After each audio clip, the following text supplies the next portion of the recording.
Over the past 4 years, my colleagues and I have been doing longline surveys for adult fishes out in the Gulf of Mexico to look at the toxicology that might have resulted from Deepwater Horizon for things like the incidence of skin lesions and then basically monitoring abundance.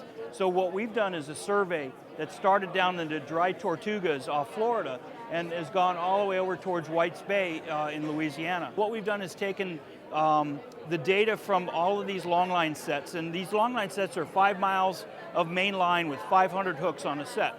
Right? We average about 50 animals or 1 per 10 hooks on the surveys, and you can see we catch a whole variety of species, including large sharks and deep water species, et cetera. This graphic looks at the top 40 species that we caught in our surveys, and there are a lot of, we have a lot of demersal sharks, small demersal sharks in the northern Gulf of Mexico. And then what we find is that these communities are what we call depth stratified. That means that we have a shallow water community, a mid-water community, and the deep water community. And in particular, we're worried about the deep water community because these animals like tilefish, yellow-edged grouper, and short-spine scorpionfish, those are animals that are associated with the bottom, and in the case of tilefish, they actually dig burrows into locations where oil might actually reside on the bottom. We're continuing to monitor these communities, and based on this analysis, we're trying to fine-tune the types of research we're doing so we hit the areas where we're likely to see residual impacts of things like Deepwater Horizon, and really focus on the species that are at risk as opposed to looking more generally. So we are trying to fine-tune exactly what we're monitoring over time. And this also helps us to build environmental baselines, which is so important in the Gulf of Mexico.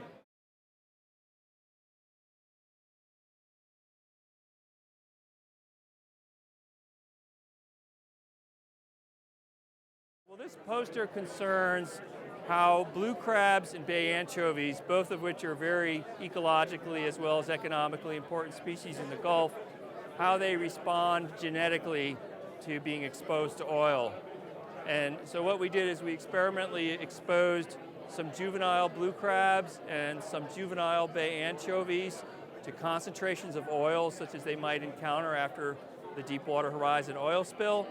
And then we looked at which genes they were expressing, which genes were turned up.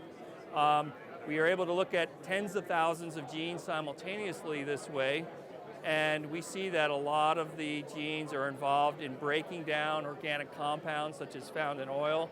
Some of these were things that were already known, but we've also discovered some new things. We'll have ways of detecting subtle changes in their physiology. Some of these things may not result in them immediately dying, but may affect them later on in life, how they grow, how they reproduce, and so forth.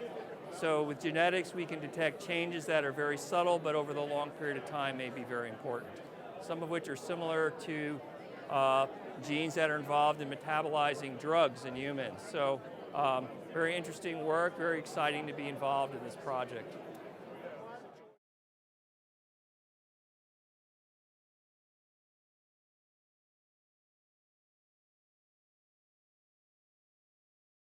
What we're looking at is during the Deepwater Horizon, the receiving station we had in Miami downlinked SAR data during the Deepwater Horizon incident. We collected data over the entire time period. And what we're looking at here in the first picture is the first SAR image that was taken 3 days after the incident. And immediately we saw that there was nearly 800 square kilometers of oil spilled from the incident. And so one of the things I'm trying to show in the poster is that this particular instrument is really good at measuring large oil spills like this synoptically so that you can see changes that are happening in 12-hour time frames. And using multiple satellites, we're able to get the complete coverage every day during the spill. And what we've done is taken that over 2 separate 12-hour time periods and shown that there's a 25% increase in area of the oil that occurred over 12 hours, and that large areas of the oil spill have translated between 15 and 25 kilometers in 12 hours.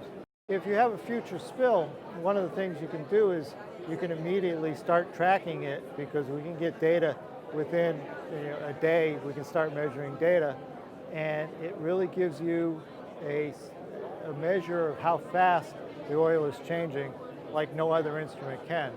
It really works best when you combine it with other instruments to get more information about it, but for a single instrument it really gives you a basin-wide coverage for a large spill like this.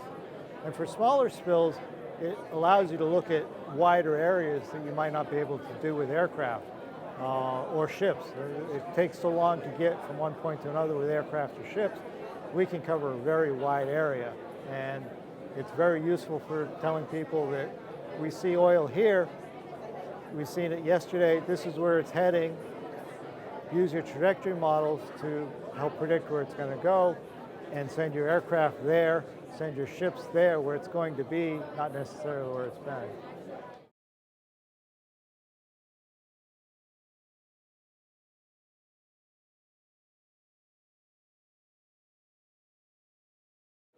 For this particular project, we are looking at the distribution of polycyclic aromatic hydrocarbons, PAHs, and their accumulation rate.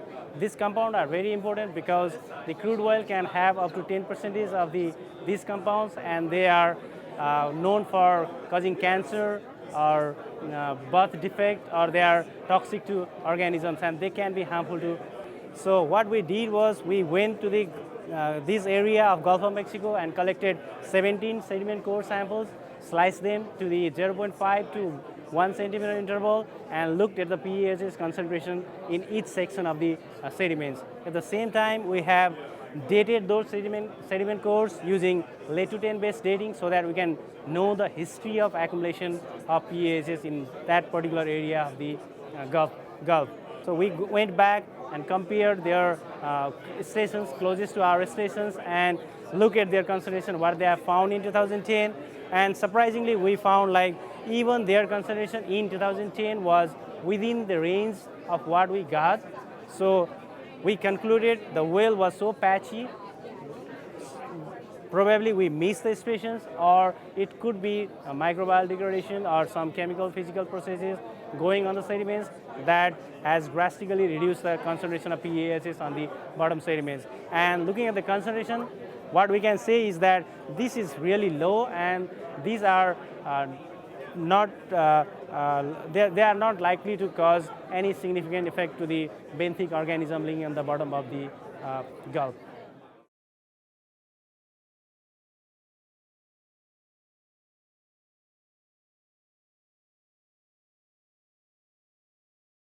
After the Deepwater Horizon oil spill, there was a lot of flocculent material, so sea snot at the surface that rapidly sank and created a layer of sea snot essentially at the bottom of the Gulf.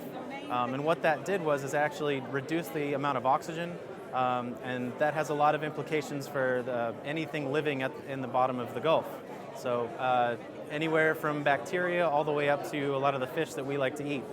So we're using this tracer to try and trace the footprint of where all that sea snot was deposited at the bottom of the Gulf. And what we're finding is that there are two zones. One of them is right around the wellhead, northwest to southeast, and the area is about 16,000 square kilometers. And then just to the east of the wellhead, about 30 nautical miles, there's another zone that's about 2,400 square kilometers. And so that gives us a really good idea of where the sea snot was deposited after the oil spill.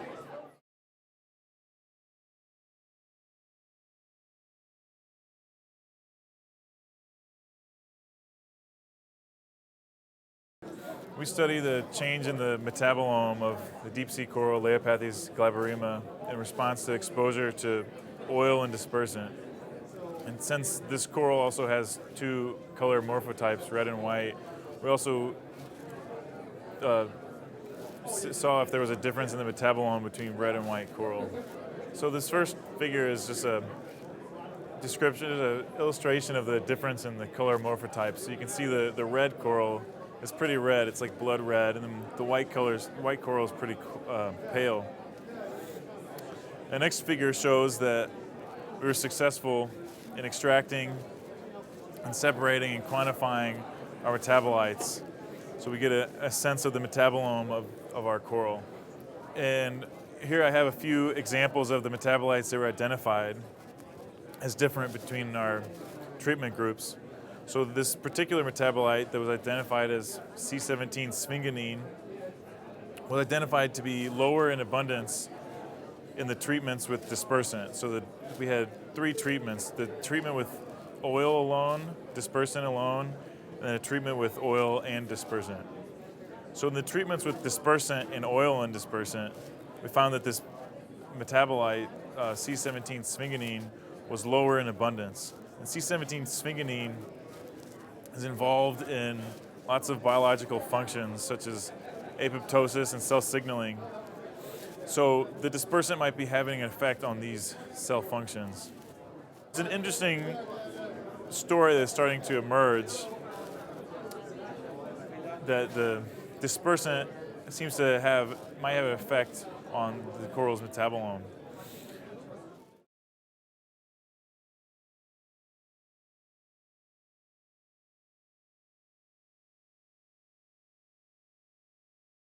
We're looking at the trophic structure and the feeding ecology of hagfishes from the Gulf of Mexico and also at their mercury bioaccumulation.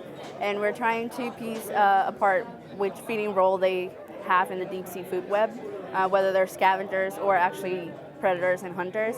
And we're also looking at mercury concentrations of the fish and see if there's any variation from the oil spill out or after the oil spill. Well, hagfish are actually really interesting, and they're very poorly studied in the Gulf of Mexico. We don't know a lot about them aside from descriptive stuff. We don't know anything about their life history or ecology, and this was the first step for me into getting into that field. Because they're associated with the seafloor, they burrow into the sediment, they could potentially be heavily affected by the oil spill if there was any real increase in methylation of mercury from the substrate. And we're also seeing increase in trophic level with depth, but perhaps the most, as well as mercury increase with depth and trophic level. Perhaps the most interesting thing is that their inorganic mercury concentrations are not like the usual 5%. They actually have a lot more higher inorganic content, and we don't know what that is, so that's something that we would like to look into.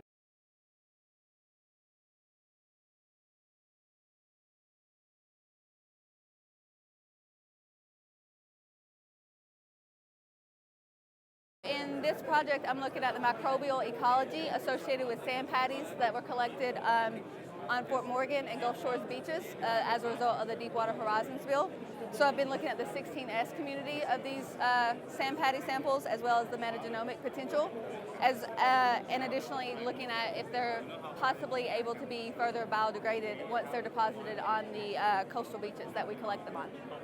In this project, I've just looked at single tar balls from these 2 locations, and I'd like to look at maybe replicate tar balls in the future to see maybe if the community in a tar ball or a sand patty is the same at one location, or maybe every individual tar ball has a different microbial ecology associated with it. When we were first introduced to these sand patties and what they were, we had Christoph Eppley from Bigelow show us what these samples were like, and these are the locations he had traditionally sampled.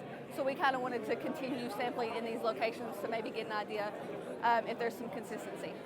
The ultimate location and fate of these tar balls is ending up on the coastal beach environments. I think it's important to understand what's happening to them and if they're able to be biodegraded by the bacteria that's associated with them, and what impact they have on the beaches in terms of the microbial community that can degrade these hydrocarbons.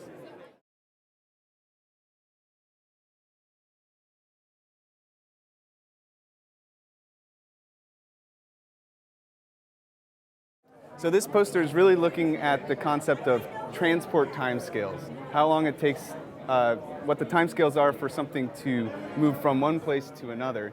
And this idea is in terms of the age, which is the time since it was last at a source region, and the residence time, which is how long it stays in a given region that we're interested in.